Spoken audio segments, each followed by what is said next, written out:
Hai guys, welcome to this channel. Dalam video ini, Mimin akan menyajikan spoiler kelanjutan kisah Tanyun dalam Donghua Against the Sky Supreme.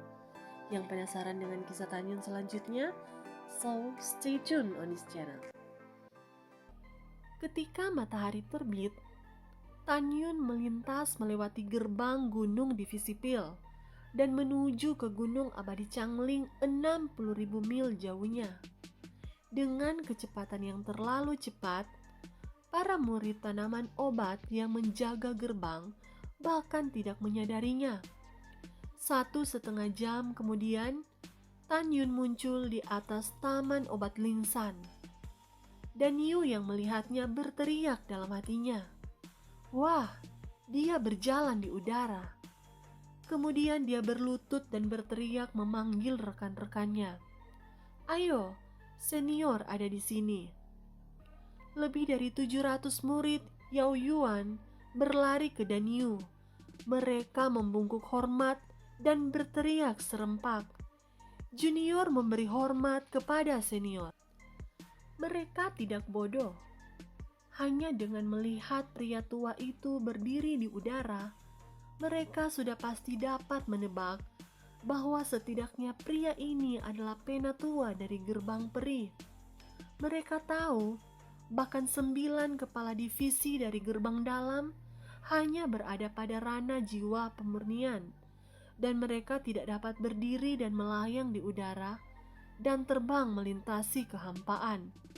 Tetapi pria ini, dia berdiri diam di udara.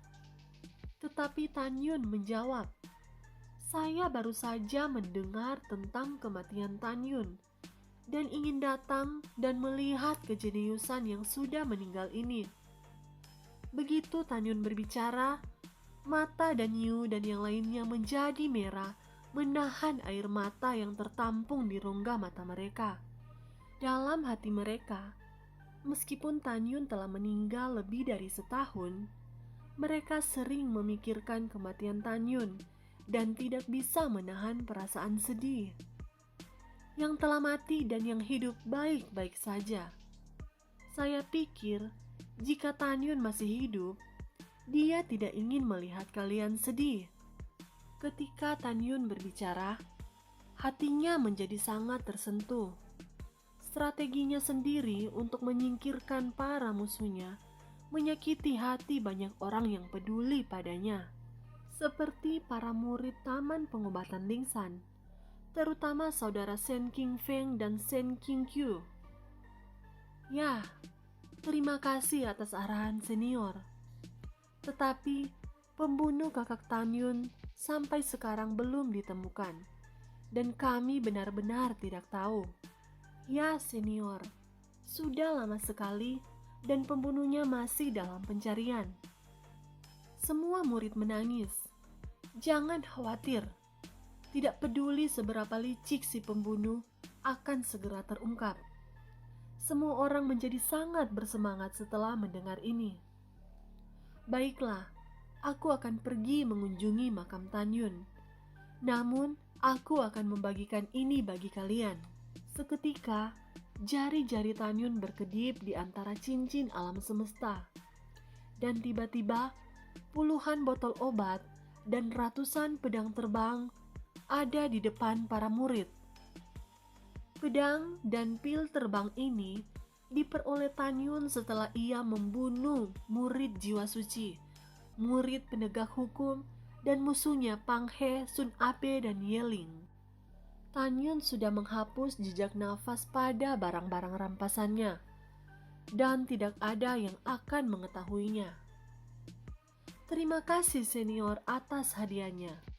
Dan Yu dan yang lainnya membungkuk hormat, dan kegembiraan mereka melampaui kata-kata. Bangunlah. Tanyun meminta semua orang untuk berdiri dan menunjuk kepada Dan Yu. Baik senior.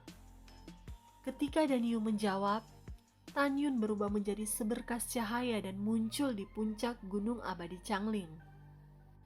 Ada 2 bendera yang terpasang di puncak Gunung Changling. Yang satunya berwarna ungu dan yang satunya lagi berwarna biru.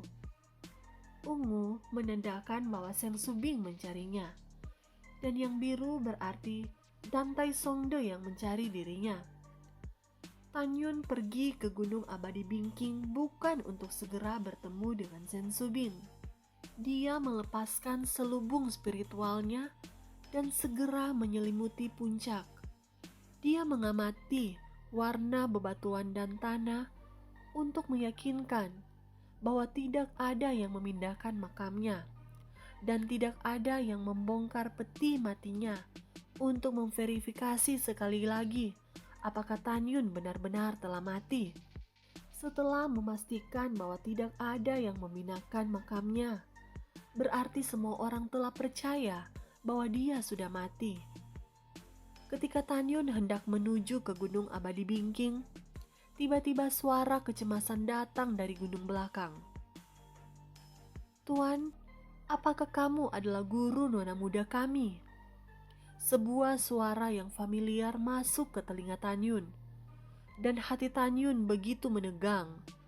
Mungkinkah sesuatu telah terjadi kepada Seng Subing? Tan Yun tiba-tiba menoleh ke belakang, menatap Seng King Feng yang terbang di puncak Yujian, dan dia mengerutkan keningnya. "Ya, saya adalah guru Subing. Ada apa?" "Junior adalah Seng King Feng, dan saya adalah pelayan Seng Subing, dan dia Ken dari Taman Obat Lingsan." Seng King Feng bersujud dengan cemas. "Senior, Junior menunggumu dan akhirnya bertemu. Tolong bantu Nona." Tan Yun menginjak naga emas dan singa untuk terbang ke puncak, dan segera membantu Seng King Feng naik dan berkata dengan tergesa-gesa, "Cepat, katakan apa yang terjadi pada Subing." Seng King Feng berkata dengan air mata berlinang, "Tuan, bukankah Anda yang memurnikan pil kebangkitan terbaik lebih dari setahun yang lalu? Setelah memberikannya kepada Kepala Tang, Kepala Tang memang mendapat kembali kewarasannya dan bangun. Tetapi kemudian, Kepala Tang meminum 1 kapsul setiap bulan selama 6 bulan. Tetapi setelah meminum 6 kapsul, kondisinya menjadi sangat kritis. Dikatakan bahwa kejadian ini mengejutkan para tetua divisi pil Gerbang Suci, dan mereka pergi untuk mendiagnosis Kepala Tang. Dan jiwa surgawi dan jiwa pusat Kepala Tang telah rusak. Pil kebangkitan jiwa telah menjadi racun kronis baginya. Sekarang Kepala Tang telah koma selama 9 bulan, dan situasinya sangat buruk. Penatua Sengmen Divisi Pil telah mengeksekusi tetua kedua Divisi Pil Gerbang Suci yang telah salah mendiagnosis Kepala Tang memiliki jiwa yang rusak. Penatua Sengmen berkata, Kepala Tang sudah tidak dapat disembuhkan. Ketika Kepala Tang meninggal, dia ingin nona muda dikuburkan bersama-sama dengan Kepala Tang. Mendengar ini, Tan Yun menjadi sangat marah. Dikuburkan? Tetua kedua divisi pil yang salah mendiagnosis. Apa hubungannya dengan Subing? Mereka bodoh. Tan Yun menahan amarahnya dan dengan cemas mendesak untuk bertanya, "Di mana Subing sekarang? Bagaimana keadaannya sekarang?" Seng King Feng menyeka air matanya dan berkata, "Nona muda telah dikurung di divisi pil Gerbang Abadi sudah lebih dari setengah tahun. Aku pergi menemuinya sekali, dan dia dipukuli dengan tidak manusiawi." Tan Yun mengepalkan tinjunya dan berkata dengan marah, "Siapa yang melakukannya?" "Tuan, aku tidak tahu." Seng King Feng menjawab. Junior bertanya kepada Nona, tetapi Nona muda telah disiksa sehingga mengigau. Tetapi dia terus memanggil nama guru. Setelah mendengarkannya, Tan Yun memikirkan senyum Seng Subing sebelumnya, dan kemudian memikirkan apa yang terjadi sekarang. Hatinya merasa perih seperti ditekan. "Tuan, Aku mohon, cepat selamatkan Nona muda sebelum terlambat. Sen Qingfeng memohon dengan begitu sedih. Dan ketika dia ingin mengetuk kepalanya, Tan Yun memegang tangannya dan berkata dengan tegas, "Jangan khawatir, biarkan aku memikirkan bagaimana caranya. Percayalah padaku." "Baik, Tuan." Sen Qingfeng berdiri di samping dengan hormat, takut mengganggu lelaki tua di depannya. Pertama-tama, para tetua divisi pil gerbang abadi semuanya adalah kekuatan dari alam jiwa ilahi. Jika dia pergi dengan cara ini, mereka dapat melihat ke dalam dengan sekilas, dan dia akan ketahuan bahwa dia hanyalah tingkat 9 dari alam jiwa janin. Bagaimanapun, selubung dingin dan nafas kura-kura hanya dapat menutupi penglihatan rana jiwa janin sempurna, tetapi tidak dengan rana jiwa janin ilahi. Tan Yun sepertinya memikirkan sesuatu.